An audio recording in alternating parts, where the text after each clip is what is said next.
জাতি যিল কুরবা ওয়াল জারিল জুনুবি ওয়াস সাহিবি বিল জামবি ওয়া ইবনিস সাবিল।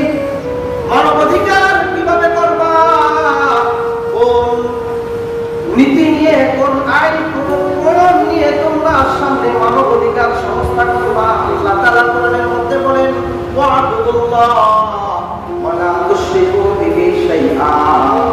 এখন বর্তমানে যত মানবাধিকার করা হয়, সমস্ত মানবাধিকার হলো কোরআনের সাংঘর্ষিক হয়ে যায়। কোরআনের সাথে মিল নাই একটা মানবাধিকার। পৃথিবীর মধ্যে অধিকাংশ যত রাষ্ট্র রয়েছে, অধিকাংশ রাষ্ট্রের মধ্যে মানবাধিকারের যে নীতিমালা রয়েছে, কোরআনের নীতিমালার সাথে মিল নাই। কোরআনের নীতিমালার সাথে ওই মানবাধিকারের নীতিমালার কোনো মিল নাই। যাদের এই মানব অধিকার, মানুষের অধিকার ন্যায্য দেওয়ার জন্য অফিস করে, সংস্থা করে, প্রতিষ্ঠান করে, এর উদ্দেশ্য কি?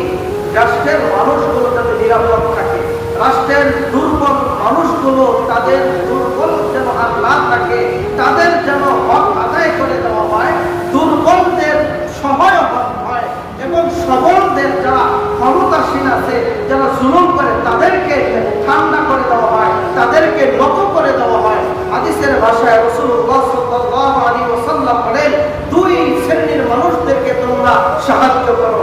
এক শ্রেণীর মানুষ হলো যারা জুলুম করে, তাদেরকে সাহায্য করো, আর যাদের প্রতি জুলুম করা হয় তাদেরকেও সাহায্য করো। যারা জুলুম করে তাদেরকেও সাহায্য করো, যাদের প্রতি জুলুম করা হয়েছে মাসলুমকেও সাহায্য করো। এই কথাটা কার? রাসূলের। কে কার? রাসূল বলেন। এখন অনেকে তাকায় গেছেন আমার দিকে, যে জুলুম করে তাকেও সাহায্য করবে, এটা কেমন কথা? এটা কোন কথা বলতো রাসূল? রাসূল কেমন কথা বললেন? অমিয়া রাসূল এই জন্য বলেছে যে জুলুম করে ওকে জুলুম করতে যেন আর সামনে না পারে, জুলুম যেন করতে না পারে, এই জন্য তাকে সাহায্য করো।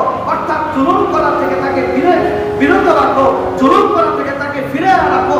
কারণ কোরআনের ভাষায় বলছে ইন্না যুলমা লা যুলমুন আযীম, ইন্না শিরকা লা যুলমুন আযীম।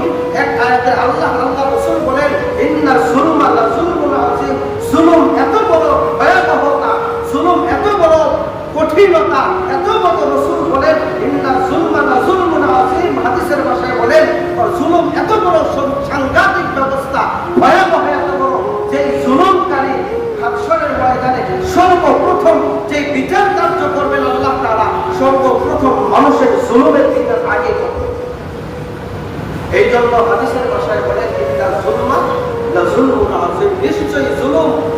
আবার আল্লাহ রাসূল এখানে তাকিদ দিয়া বলতেছেন অবশ্যই জুলুম সবচেয়ে পৃথিবীর মধ্যে সবচেয়ে ভয়াবহ। এই জন্য আল্লাহ রাব্বুল আলামিন বলেন ওয়া'বুদুল্লাহ, ইবাদত করো একমাত্র আল্লাহ তাআলা, ওয়া লা তুশরিকু বিহি শাইআ, এবং তার সাথে অন্য কারোর সাথে শরীক করো না, অন্য কিছু শরীক করো না। ওয়া'বুদুল্লাহ ওয়া লা তুশরিকু বিহি শাইআ ওয়া বিল ওয়ালিদাইনি ইহসানা, এবং যাদের মা বাবা রয়েছে, মা বাবার উপর সহায়ক হয়ে যাও। মা বাবার সাথে সত্য ব্যবহার করো, ভালো ব্যবহার করো। এরকম অনেক পুরাতন সন্তান রয়েছে যারা মা বাবাকে সাহায্য করতে জানে না, মা বাবাকে সহযোগিতা করতে জানে না। তারা অনেক পীর বাবাকেও সহযোগিতা করে, পাড়ার প্রতিবেশীকে সহযোগিতা করে, দূরপাল্লার অনেক দুর্বল মানুষদেরকে এবং অসহায় মানুষদেরকে সহযোগিতা করে, কিন্তু মা বাবাকে সহযোগিতা করে। এরা মাসেরা নাই। এক হাদিসের মধ্যে আমি গতকালকে পাইলাম, কোন মানুষ যদি মা বাবাকে সাহায্য করে, মা বাবাকে সহযোগিতা করে, তার জন্য 2টা লাভ হবে। কয়টা লাভ? আওয়াজ দেওয়া বলে কয়টা? মা বাবাকে যদি খেদমত করে, মা বাবার সহযোগিতা করে, মা বাবার পাশে যদি দাঁড়ায়, দুর্বল মা বাবা, অসুস্থ মা বাবার পাশে যদি দাঁড়ায়, আল্লাহ তাআলা তাকে 2টা লাভ দিবেন। 1 নম্বর হলো তার রিজিকের অভাব দূর করে দিবেন। তার রিজিকের অভাব থাকবে না। হ্যাঁ, রিজিক সময় কিছু সংকীর্ণ হতে পারে, মাঝে মাঝে পরীক্ষা আসতে পারে, কিন্তু রিজিকের অভাব থাকবে না, দুর্ভিক্ষ তার সংসারে থাকবে না, তার জীবনে দুর্ভিক্ষ দেখবে না। দ্বিতীয় নম্বর হলো তার হায়াতের দীর্ঘায়িত করে দিবে।